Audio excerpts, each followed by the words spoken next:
Oke, materi yang akan kita pelajari sekarang adalah mengenai struktur atom.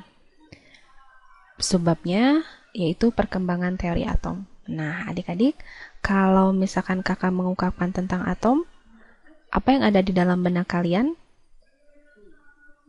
Apa itu atom? Mungkin kalau kakak bilang atom yang ada dalam benak kalian adalah kacang atom ya. Mana bentuknya kacang atom? Bulat-bulat. Betulkah atom itu bentuknya seperti bola, bulat-bulat?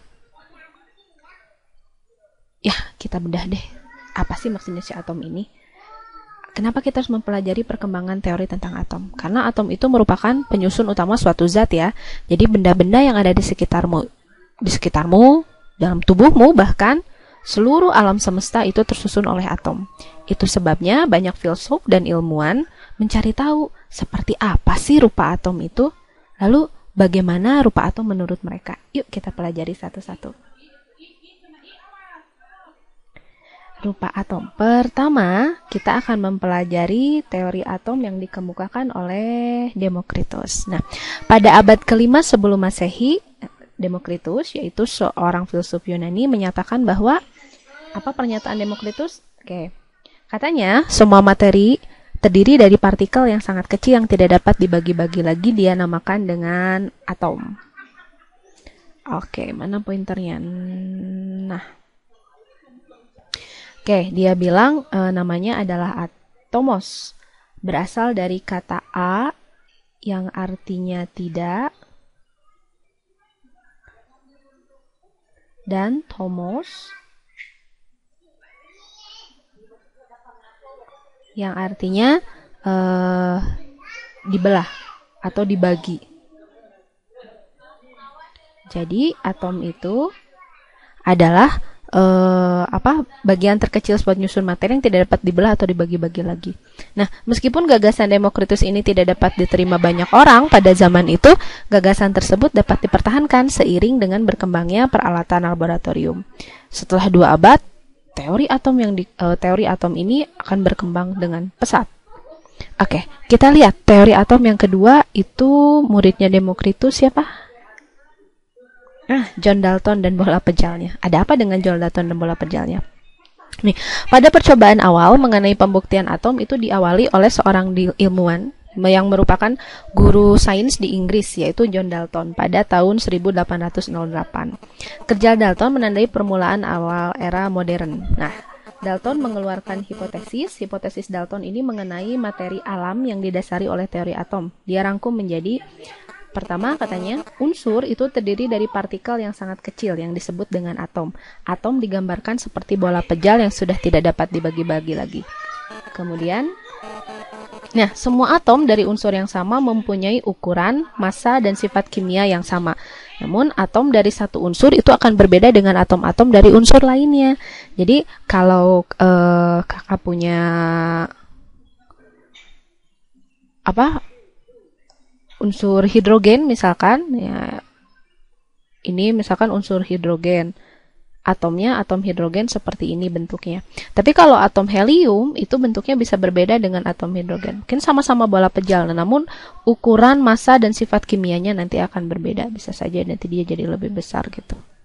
Tergantung dari jari-jarinya ya, massanya juga. Kalau helium itu berarti lebih kecil, bukan lebih besar. Terbalik ya. Nah, ini helium, yang ini punya hidrogen.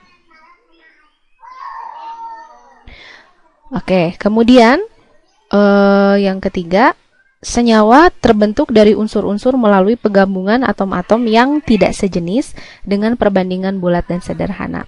Jadi nanti teori bola pejalnya John Dalton ini mengawali teorinya hukum perbandingan tetap.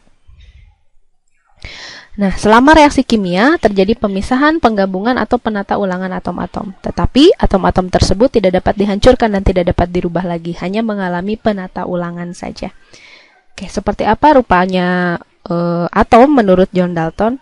Nah, atom menurut John Dalton bentuknya seperti ini. Bentuknya menyerupai bola pejal katanya. Yang tidak dapat dibagi-bagi lagi. Jadi dia nggak bisa dibelah-belah lagi. Kita lihat apa kelebihan dan kekurangan teori atom yang dikemukakan oleh John Dalton. Kelebihan pertama adalah Nah, teori atom yang dikemukakan oleh John Dalton itu dapat menjelaskan hukum perbandingan tetap. Kemudian dapat menjelaskan hukum perbandingan berganda juga. Namun, belum ya, dapat menjelaskan hukum kekekalan massa. Jadi hukum dasar kimia, yang 3 hukum dasar ini, hukum perbandingan tetap, hukum perbandingan berganda, dan hukum kekekalan massa, itu dapat dijelaskan oleh teori atom yang dikemukakan oleh John Dalton.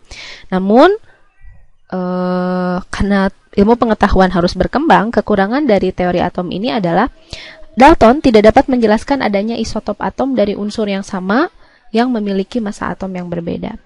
Nah, katanya kan, kata John Dalton tadi kan setiap unsur itu memiliki identik ya. Jadi setiap unsur itu atomnya itu berbeda-beda. Kalau unsur penyusunnya berbeda. Nah, John Dalton itu tidak dapat menjelaskan isotop atom. Nanti kita akan jelaskan isotop itu apa. Isotop itu adalah atom-atom yang memiliki nomor atom yang sama. Dengan kata lain, unsurnya sama, namun nomor massanya berbeda. Sedangkan tadi kata John Dalton, atom penyusun unsur itu identik sama, asal unsurnya sama. Jadi masanya sama, jari-jarinya sama. Tetapi kalau isotop ternyata unsurnya sama, namun massa atomnya berbeda. Nah, John Dalton tidak dapat menjelaskan ini. Nah, pada kenyataannya atom tersusun dari partikel subatomik yang tidak dapat dijelaskan oleh John Dalton. Nah, kekurangan dari John Dalton ini adalah ditemukannya elektron ya, muatan negatif yang terdapat pada atom. Itu tidak dapat dijelaskan oleh John Dalton karena John Dalton hanya bilang atom itu bentuknya seperti bola pejal, itu saja. Makanya teori atom yang dikemukakan oleh John Dalton ini gugur ya.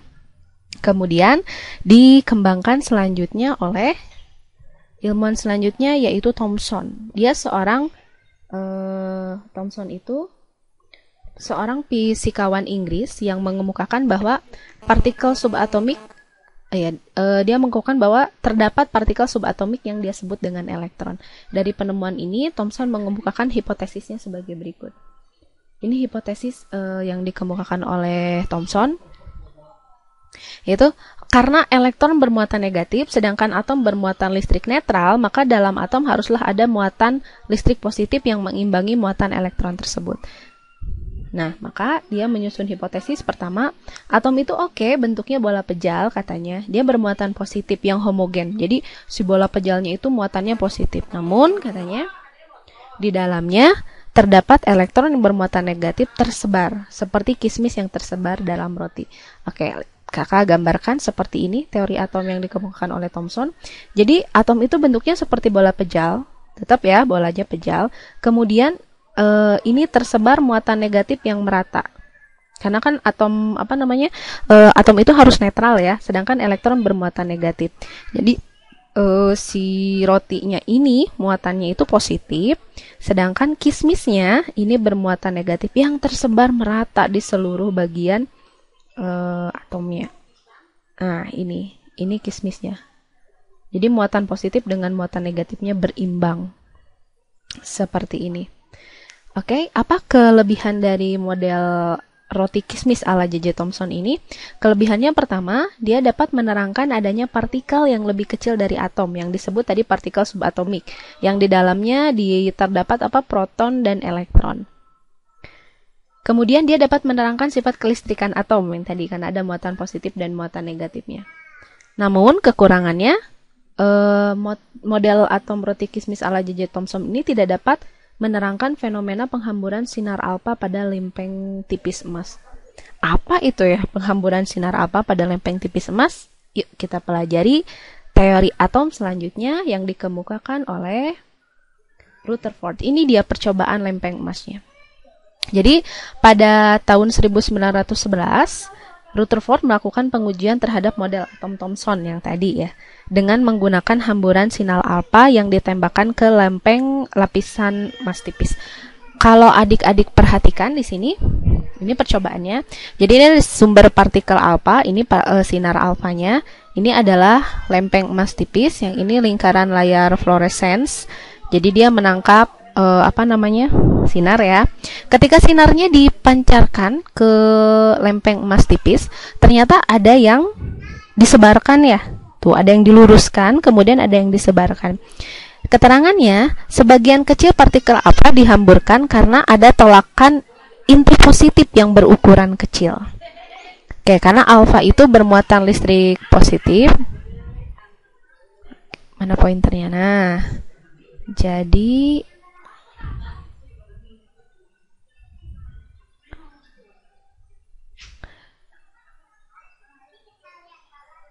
tunggu sebentar. Udah. Jadi si partikel alfa ini dia bermuatan listrik positif ya. Sehingga kalau menabrak inti atom yang positif, maka dia akan ditolakkan, maka dihamburkan.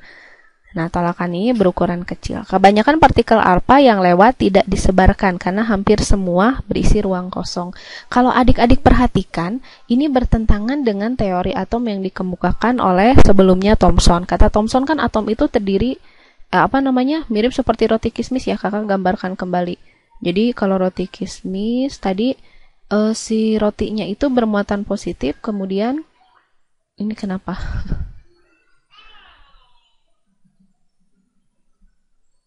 Bentar, kita lihat gambarnya.